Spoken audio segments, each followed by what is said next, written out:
Halo semuanya, kita akan melanjutkan membaca buku Sejarah Dunia untuk Pembaca Muda, tulisan Ernest Gombrich, bab yang ke-9, berjudul Dua Kota Kecil di Sebuah Negara Kecil. Tadi telah kuceritakan mengenai Yunani, yang kalau kita bandingkan dengan kerajaan Persia yang besar itu, hanya merupakan semenanjung kecil dengan beberapa kota kecil yang penghuninya giat berdagang. Negeri dengan gunung-gunung tinggi yang gersang dan ladang-ladang penuh batu yang hasilnya hanya mencukupi untuk memberi makan segelintir orang saja. Ditambah lagi, seperti kau ingat, orang Yunani terdiri dari berbagai suku, terutama suku Doria di bagian selatan, suku Ionia dan Eulia yang bermukim di daerah utara. Sebenarnya, bahasa dan penampilan suku-suku itu tidak jauh berbeda. Hanya saja, mereka menggunakan logat masing-masing yang sebetulnya dapat dimengerti oleh suku lainnya, andai kata orang dari suku lain itu mau mengerti. Namun, ya begitulah, seringkali mereka tidak mau mengerti. Sama seperti yang kerap terjadi di dunia ini. Justru suku-suku bertetangga yang berasal dari satu rumpun itu tidak hidup rukun. Mereka saling menyindir dan mengolok-olok, meski sebenarnya suku yang satu mencemburui suku lainnya. Memang Yunani pada waktu itu tidak memiliki seorang raja tunggal dan pemerintahan bersama, melainkan setiap kota merupakan kerajaan tersendiri. Namun demikian, ada juga hal yang menjadi tali pengikat antara semua orang Yunani. Agama bersama dan olahraga bersama. Kedengarannya aneh, tetapi keduanya memang bukan dua hal yang terpisah, melainkan saling berhubungan erat. Contohnya, 4 tahun sekali diadakan pertandingan besar untuk menghormati Zeus yang dianggap bapak para dewa. Di tempat yang bernama Olimpia itu, terdapat kuil-kuil besar dan sebuah lapangan olahraga pula. Semua orang Yunani, baik orang Doria dan Ionia, warga Sparta dan Athena, datang ke lapangan tersebut untuk bertanding lari dan lempar cakram, lempar lembing, gulat, dan balap kereta. Menjadi pemenang di sana dianggap sebagai kehormatan paling besar yang dapat dicapai seorang seumur hidup. Hadiahnya berupa setangkai pohon zaitun biasa saja, tetapi para pemenang dirayakan secara gemilang.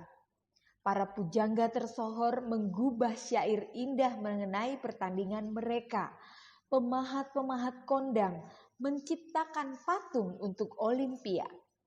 Patung-patung itu memperlihatkan olahragawan yang sedang mengendarai kereta kuda atau melempar cakram, atau juga yang melumasi badan dengan minyak sebelum bertanding.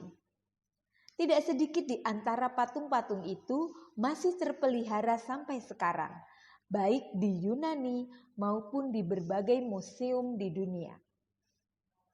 Pertandingan di Olimpia yang diadakan 4 tahun sekali dan dikunjungi orang dari seluruh Yunani menjadi alat pengukur waktu yang praktis bagi seluruh negara itu. Lama-kelamaan, masyarakat sudah terbiasa memakainya. Seperti zaman sekarang kita mengatakan sesudah Masehi atau tahun Hijriah. Orang Yunani pada waktu itu mengatakan pada tahun Olimpiade kesekian. Olimpiade atau pertandingan di Olimpia yang pertama diadakan pada tahun 776 sebelum Masehi. Coba hitung, kapan Olimpiade ke-10 diadakan? Jangan lupa ya, pertandingan itu digelar 4 tahun sekali. Tempat keramat di Olimpia dan pertandingan yang diadakan di sana bukanlah satu-satunya hal yang dimiliki bersama oleh semua orang Yunani. Milik bersama kedua adalah tempat pemujaan dewa Apollo, sang dewa matahari yang terletak di Delphi. Tempat itu sangat aneh, sedikit angker bahkan. Di Delphi itu terdapat patahan tanah yang mengeluarkan asap panas. Tapi bukan itu yang aneh. Kan di daerah vulkanis memang banyak terdapat sumber asap seperti itu. Namun demikian, orang yang menghirup asap panas di Delphi itu menjadi linglung. Omongan mereka membingungkan karena terdiri dari kata-kata lepas yang tidak bermakna seperti ucapan orang sakit, demam, atau batuk. Bagi orang Yunani, justru ucapan yang kedengaran tak bermakna itu merupakan hal yang penuh misteri. Mereka menganggap bahwa sang dewa sendiri yang berbicara melalui mulut seorang manusia. Maka ditunjuklah seorang perempuan pemuka agama yang dinamakan Pythia. Sang Pythia didudukan di atas bangku berkaki 3 yang diletakkan di atas patahan tanah tadi. Para pemuka agama lainnya mendengarkan dan menafsirkan kata-kata yang diucapkannya dalam keadaan tak sadar. Dengan cara itu, orang meramalkan kejadian di masa depan dan tempat peramalan itu kemudian dikenal sebagai orakel dari Delphi. Dalam keadaan susah, orang dari seluruh pelosok Yunani pergi ke tempat itu untuk mengajukan pertanyaan dan permohonan kepada Dewa Apollo. Jawabannya memang sering tidak dapat dimengerti dengan mudah. Biasanya ada beberapa kemungkinan untuk menafsirkannya. Sampai sekarang, memang kita temukan ungkapan yang meracau seperti orakel itu. Karena itu dalam bahasa Inggris dikenal istilah oracular. Bagaimana kalau kita meninjau kedua kota Yunani terpenting pada waktu itu, yakni Sparta dan Athena? Penduduk Sparta sudah tidak asing lagi bagi kita, bukan? Sudah kita ketahui bahwa mereka itu adalah orang Doria yang menaklukkan penduduk setempat pada waktu kedatangan mereka ke daerah itu sekitar tahun 1100 sebelum Masehi. Penduduk asli kemudian dipekerjakan sebagai buruh tani. Akan tetapi, para hamba itu jauh lebih besar jumlahnya dibandingkan dengan tuan-tuan mereka orang Sparta. Oleh sebab itu, para warga kota Sparta harus selalu waspada. Jangan sampai mereka diusir lagi. Tak ada hal lain yang boleh mereka pikirkan kecuali upaya untuk menjadi pejuang yang kuat dan tangguh, supaya para hamba dan suku-suku merdeka yang tinggal di sekitar Sparta selalu tunduk kepada mereka. Dalam kenyataannya, orang Sparta memang tidak memikirkan hal-hal lain. Sikap itu sudah digariskan oleh pembuat undang-undang mereka, Lycurgus. Kalau seorang ibu di Sparta melahirkan anak laki-laki yang kelihatan lemah dan tidak cocok untuk kelak menjadi prajurit, maka bayi yang malang itu segera dibunuh. Sebaliknya, kalau anak itu kuat, tak boleh lain, ia harus menjadi lebih kuat lagi. Dari pagi sampai malam ia harus bersenam, harus belajar menahan rasa nyeri, lapar, dan kedinginan. Harus puas dengan makanan yang sangat sederhana dan tidak boleh menikmati hiburan apapun. Bahkan anak laki-laki di Sparta kadang-kadang dipukuli tanpa alasan, hanya supaya mereka terbiasa menahan rasa sakit. Pendidikan keras seperti itu sampai sekarang dinamakan asuhan gaya Sparta. Sekarang hampir tidak dipraktikkan lagi, tetapi pada waktu itu metode pendidikan ini memang mencapai tujuannya. Dalam pertempuran di dekat Thermopylae pada tahun 480 sebelum Masehi, semua orang Sparta sungguh-sungguh membiarkan diri dibantai oleh pasukan Persia, seperti yang dituntut oleh undang-undang mereka. Tidak gampang untuk menjadi berani dan sanggup mati seperti itu. Akan tetapi mungkin lebih susah lagi bagi manusia untuk menjadi berani dan sanggup hidup. Dan justru hal itulah yang jadi cita-cita orang Athena. Mereka tidak mendambakan kehidupan yang sejahtera dan enak, melainkan kehidupan yang bermakna. Maksudku, kehidupan yang ada sesuatu yang ditinggalkan olehnya pada waktu orang meninggal. Sesuatu yang bermanfaat pula untuk orang yang hidup kemudian. Nanti akan kamu lihat bagaimana mereka berhasil mencapai tujuan itu. Sesungguhnya orang Sparta menjadi bangsa pemberani yang suka berperang bukan karena membenci bangsa lain, melainkan karena takut. Mereka merasa takut terhadap hambanya sendiri. Di Athena tidak begitu banyak terdapat alasan untuk merasa takut. Keadaan di sana lain sama sekali. Tidak ada tekanan seperti di Sparta. Memang Athena pun pernah dikuasai oleh golongan bangsawan sama halnya seperti di Sparta. Di Athena pun pernah berlaku undang-undang yang sangat keras. Pembuatnya seorang warga Athena yang bernama Drakon. Akan tetapi watak penduduk Athena lain. Maklum, mereka itu pelaut yang biasa melanglang ke negeri yang jauh. Jadi mereka sudah banyak makan garam di luar. Mereka tidak rela tunduk kepada undang-undang yang keras itu untuk waktu yang lama. Justru seorang bangsawanlah yang mencetuskan gagasan bijaksana untuk mencoba tatanan baru yang berlaku di seluruh negara kecil itu. Bangsawan tersebut bernama Solon. Undang-undang dasar yang ia rumuskan disahkan pada tahun 594 sebelum Masehi. Jadi pada waktu Nebukadnezar memerintah di Babilonia. Menurut apa yang disebut konstitusi Solon itu, rakyat, yaitu para warga kota, harus selalu mengambil keputusan sendiri mengenai apa yang perlu dilakukan. Ketentuannya, rakyat berkumpul di alun-alun dan turut serta dalam pemungutan suara. Suara terbanyaklah yang memutuskan. Rakyat yang hadir dalam rapat itu memilih pula sebuah dewan yang beranggotakan laki-laki berpengalaman. Dewan itu bertugas melaksanakan keputusan rapat. Konstitusi atau tatanan negara seperti itu dinamakan kekuasaan rakyat atau demokrasi dalam bahasa Yunani. Memang bentuk awal dari demokrasi itu belum sempurna, sebab tidak semua penduduk Athena tergolong warga yang berhak memberikan suara dalam rapat umum. Ada perbedaan yang ditentukan oleh besar kecilnya harta milik warga masing-masing. Jadi cukup banyak warga Athena tidak turut serta dalam rapat tersebut. Akan tetapi bagi setiap warga terbuka kemungkinan untuk mendapatkan hak suara. Karena ada peluang itu, setiap warga berminat pula terhadap urusan kota. Padanan kata kota dalam bahasa Yunani berarti polis, dan urusan kota dinamakan politik. Sudah jelas, bukan? Namun dalam kenyataannya ada kalanya seorang bangsawan yang telah berhasil memperoleh simpati rakyat dapat mengambil alih kekuasaan. Penguasa tunggal seperti itu dinamakan tiran.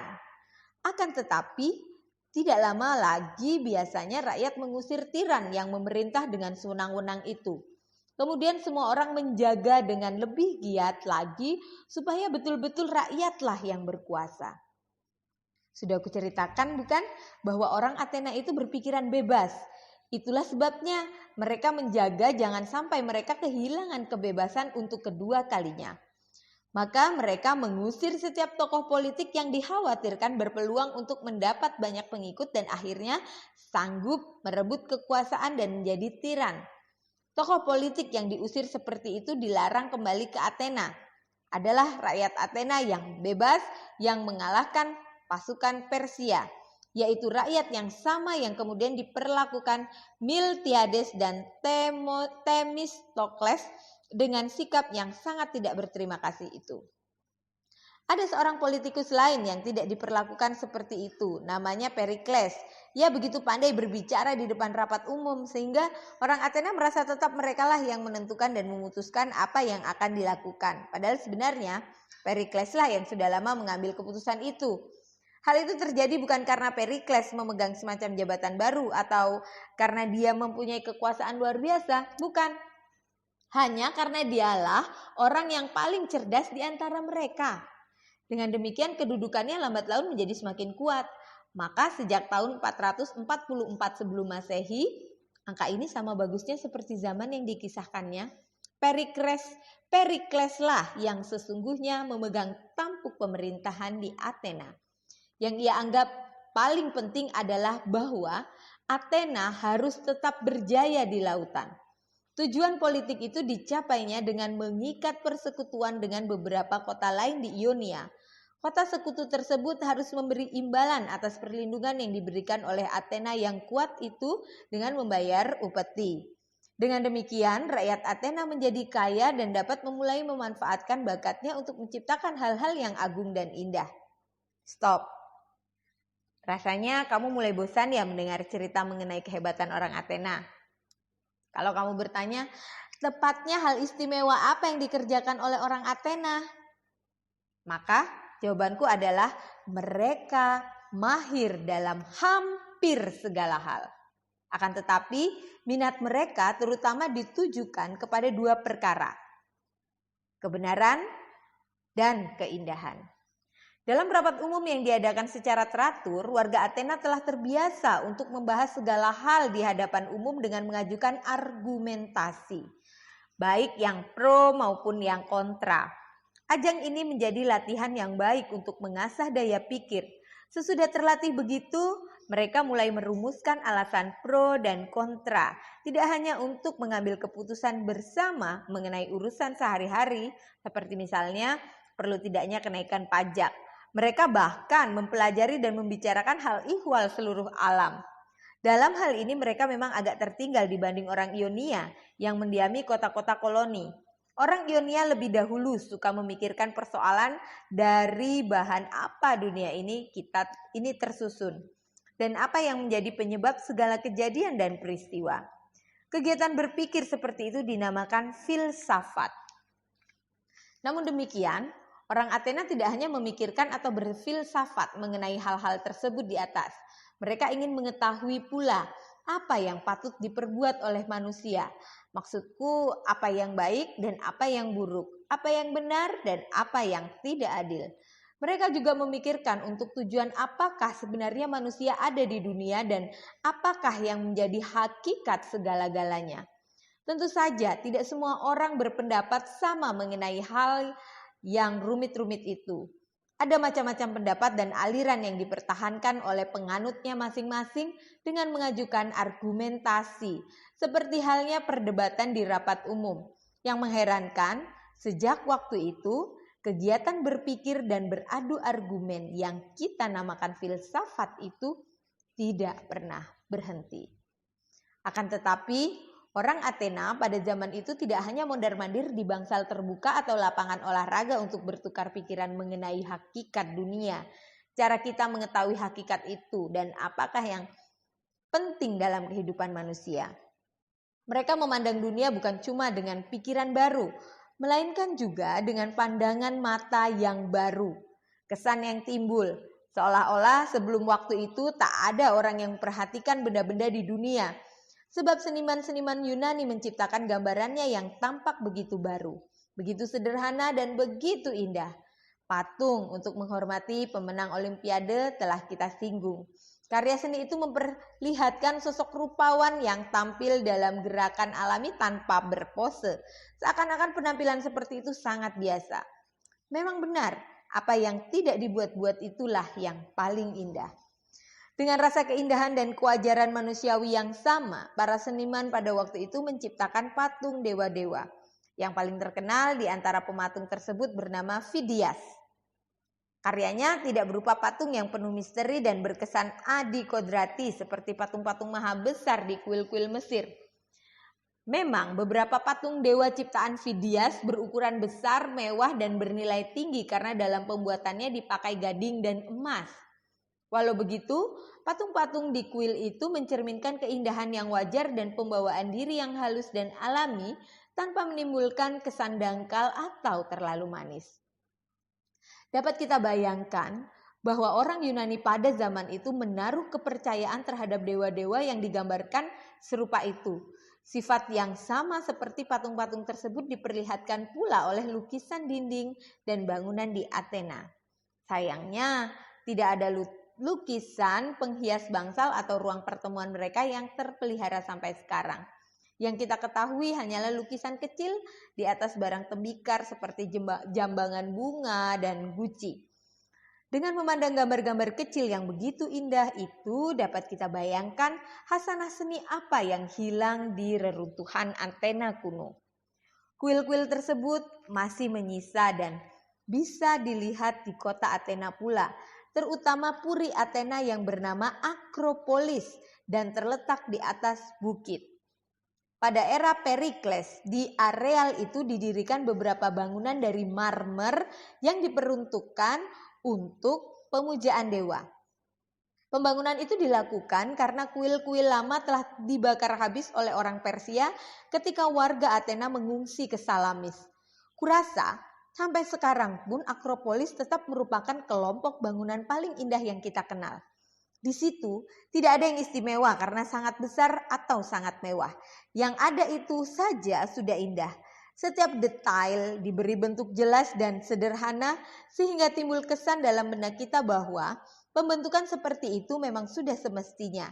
Ternyata segala bentuk yang diterapkan oleh orang Yunani pada zaman itu sering dipergunakan kembali dalam seni bangunan sampai sekarang. Yang paling menonjol ialah pilar bundar Yunani dengan berbagai jenis dan gayanya. Hampir di setiap kota besar di dunia ini terdapat gedung atau rumah mewah yang memakai pilar Yunani. Namun tak ada tempat lain kecuali Akropolis di Athena di mana pilar bundar itu begitu bagus. Soalnya, pilar di Akropolis itu tidak dipergunakan sebagai tempelan atau hiasan, melainkan untuk memenuhi fungsi yang diberikan oleh penciptanya. Fungsi sebagai soko guru indah, penunjang atap. Kedua, kebolehan yang dimiliki oleh orang Athena yakni kebijaksanaan pemikiran dan keindahan bentuk. Mereka padukan dalam cabang seni ketiga, seni susastra. Di bidang seni itu pun mereka menemukan sesuatu yang baru, yaitu seni pentas atau teater. Pada awalnya, teater mereka pun berhubungan dengan agama seperti halnya olahraga. Teater berasal dari festival untuk dewa Dionysos. Pada hari-hari pesta Dionysos, diadakan pertunjukan yang biasanya berlangsung sepanjang hari. Sandiwara itu diselenggarakan di tempat terbuka dan para pemain memakai topeng besar dan hak tinggi supaya lebih terlihat dari kejauhan. Teks-teks dari sebagian sandiwara yang dipentaskan pada waktu itu masih ada sampai sekarang. Ada yang lakonnya berat dan serius. Sandiwara yang menyentuh hati seperti itu dinamakan tragedi. Namun pada festival Dionysos dipertunjukkan pula sandiwara lucu. Isinya biasanya ejekan terhadap warga Athena tertentu yang dibawakan dengan nada pedas, kocak, dan cerdas. Sandiwara jenis itu dinamakan komedi. Sebetulnya masih banyak yang ingin kuceritakan padamu mengenai para sejarawan, dokter, biduan, pemikir, dan seniman di Athena serta karya-karya mereka. Tetapi rasanya lebih baik kalau kamu sendirilah yang mempelajari karya itu kelak. Kalau bertambah umur, akan kamu lihat bahwa pujianku tidak berlebihan. Demikian bab 9.